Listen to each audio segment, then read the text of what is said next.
Rabotai, today we are learning something very, very important. It's called Hona'ata Devarim. Hona'ata Devarim. The Mesilei Yesharim says something beautifully. He speaks about certain sins, averot, that we're not allowed to do. He speaks about geneva, stealing. He speaks about arayot, nashim, how a person can't look at nashim, he can't look at ladies, or he can't interact, right? There's a third thing he spoke about, eating non-kosher. Now, the fourth thing he speaks about, which is encompassing ben adam lahavero, is very, very important. It's called hona'at devarim. What's hona'at devarim? What is that? If a person is going to embarrass somebody, even if it's not in public, people think, oh, I embarrassed him. Okay, big deal. I hurt his feelings. Okay, big deal. But I didn't embarrass him. There was not a lot of people there. No. You're not understanding. You can't hurt a fellow Jew with words either. That's it. And where is this very, very applicable to a person's spouse? Because why? He's with the person 24/7. Who is he with? His wife, let's say. He's with his wife. He's home. He's this. He's that. Shabbat comes that. He's with his wife a lot. So same thing about a wife to a husband. He can't give her tsa'ar, right, with words. That applies. I'll give you an example. Rav Shlomo Zalman Auerbach, he said at his wife's funeral when she passed away, says usually people ask mechila from their spouse. Oh, mechila, if I did anything wrong, please forgive me. This, that. He said, I'm not. He said it publicly. He said, I'm not asking mechila. So everybody's like looking shocked. What do you mean? He goes, I know 100% sure that I never hurt my wife's feelings ever. That's what Shlomo Zalman Auerbach. You have to understand who we're talking about. Shlomo Zalman Auerbach was the Gadol Hador. The Gadol Hador. And when I mean that, I mean it. They have a very famous story about Shlomo Zalman Auerbach with smoking. Many years back, they didn't know smoking was bad for you. Now they know smoking is bad for you. Back then they didn't know. So people were addicted, smokers. Nothing's wrong with smoking before you knew something was wrong, right? People were smoking. They even had a section in Beit Midrash, smoking section. You know, they had a smoking, legit. They had a real thing in the back, smoking section. Why? Because these are smokers. These are non-smokers. But then later on in life, they found out that smoking was bad for you. It's bad for your lungs and this and that. So they came to Rav Shlomo Zalman Auerbach, and they told Rav Shlomo Zalman, as he was having a cigarette, because he didn't know what was wrong, they told him, by the way, they just came out with a whole study and this and that and that. Smoking is very bad for you. He was in the middle of a cigarette. Really? So yeah. He took this cigarette. Look how much control he had. He took it out. He said, that's my last one. I'm never having another one ever again. He never had another one after that. They took his cigarette, the last cigarette, they framed it like the last cigarette that he had. Meaning to say, look how much self-control he had. After years of smoking, boom. That's it. This is my last cigarette. He put it down. He's not having any more.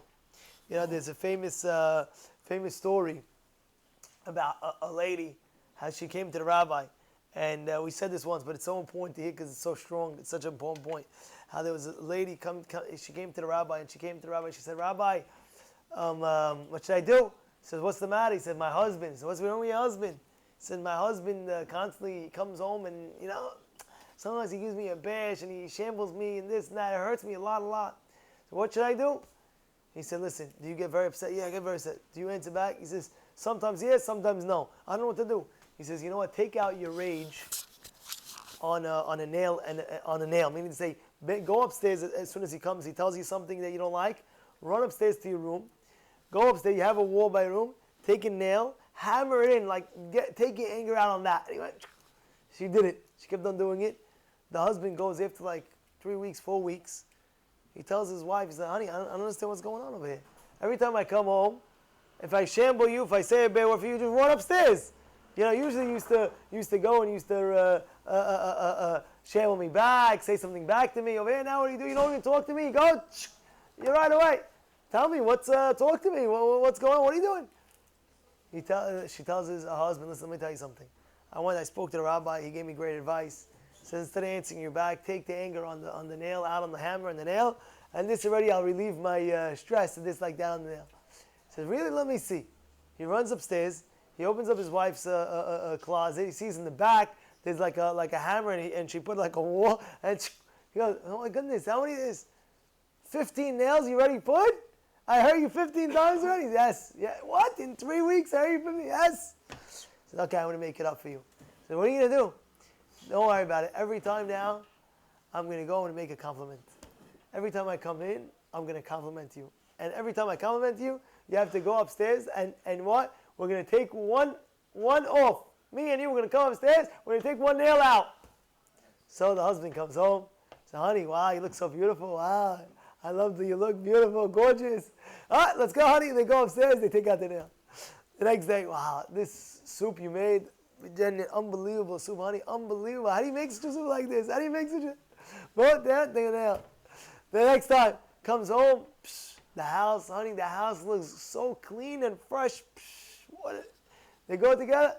Finally, after 15 times, after the last nail, they go together, and he takes out the last nail. And he's so happy. He says, wow, honey, you understand? We did it. We did it. All of a sudden, what does the wife say? The wife says, you're right. Yes, we did it. But at the end of the day, the wall still has holes in it. So the wife is saying, you're right. Baruch Hashem, we concluded. But at the end of the day, those words that you heard me, the words that you say, is there, At the end of the day, it's there. Of course, there's tshuva, and of course, there's this. But what's the point of the story? The point of the story is not to say it. To control yourself, not to say it, by your tongue, by your lips. I told you ever since that day, Baruch Hashem, I'm going to tell you something about myself. Ever since that day, I don't know if I remember, you remember the story I was telling you? How I was parking. I was going to park in Chaim Berlin. On the side, there's a alternate side. I wanted to learn. I only had an hour and a half, and I said to myself, the alternate sides, you double park the car, and you run out. So I double parked, right? And by 10 a.m., I was going to move my car. So I go out, and I made sure 3 times. I looked at the sign. Yes, perfect. You can't park on that side. I made sure you can't park on that. I said, I'm wearing a yarmulke. I don't want to make it Hillel Hashem. So I parked on the other side. Fine, perfect. I'm allowed to 100%. Beautiful, beautiful, beautiful. Now, I get out of learning an hour and a half, right before alternate was over, and I see that, people were parking on the side a little bit earlier than they were supposed to. So now they're parking a little bit earlier. I'm double parked. No cars really can pass. So who are they thinking? Who's at fault? The guy who's double parked. But we know it's not true. It's the guy who parked on the alternate side. That's the problem. I'm not the one. Bottom line is, I get out. I see 2 guys, 3 guys. They start screaming, why did you park? Why did you park? I say, oh, excuse me. Calm down. I have 100% rights to park. There's no problem. And look at the sign. I'll read you the sign. I'll show you the sign. I'm 100% allowed to park over here. And he's screaming, and he's not. So sometimes when a guy's screaming, so I start telling him, no. Then we started talking. Now I got louder, and he got louder, and I got louder, and he got louder. Before you know it, a tumult. I said from that point on, how do you win a fight? How do you win a verbal fight? How do you win a verbal fight? I'm going to tell you the secret, by the way. You keep your mouth shut. Because when somebody's enraged, at that moment, they don't care what you have to say. They don't even care if you're 100% right. They're enraged. They're in a fume right now. Just keep your mouth closed. That's the same thing. When a person comes home with spice, this, that. Sometimes a person, the husband did not eat. He's just hungry. So he's lashing out because he's very hungry. They say, Rav Shlomo Zalman Auerbach, he used to tell the people, he said, if you're very hungry, before you walk into your house, have something to eat before you leave your work or your yeshiva or your kollel. Have something small to eat, just something small to calm you down before you walk. They say, don't talk to the lion when he's hungry. Yeah, you heard that statement? I don't know how you heard that one. Don't talk to the lion when he's hungry. The husband is very, very hungry. He comes home. Who knows if the dinner's going to be ready? Not dinner ready. You come home, the dinner's not ready. You're already lashing. You're already bawling out. You're ready this. You're ready that. So therefore, Shlomo Zalman always gave a beautiful advice. Sometimes a person is enraged, and women have to understand that. Ladies have to understand that automatically. And I know one time, I know a fellow how his wife was screaming at him. So he says, what happened? She said she didn't eat all day. When a person doesn't eat all day, a person gets nervous very, very quickly. Or a person doesn't have enough sleep. Sometimes a person gets nervous, he gets anxious. And therefore, these things you have to understand what Mr. Hashim is telling us. There is something called hona'at devarim. Hona'at devarim is you can't hurt a person with words. Just like physically you can't punch a person, you can't hit a person, right? You can't hurt the person with words. And these words, they say, sticks and stones will never hurt me. What do they say? Sticks and stones will break my bones, but words will never hurt. But words will never hurt me. By the way, the Torah is against that 100%. Sticks and stones, okay, fine. You hit a guy, he gets a bruise. At the end of the day, his bruise will go away. But the words will hurt. Because the words, remember, imagine a guy screams at a girl and says that you're so fat, or you're so ugly, or you're so, or a person says to a person, oh, you're so stupid, you're an idiot. He remembers those words. Those words hurt. Those words hurt. Those words hurt. And therefore, a person has to know. One of the things Mr. Hashem says, be careful. Don't hurt people's feelings. Anyway, that's only polite.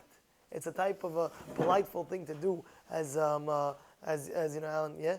We'll stop here. And this is the zchut that we have to understand.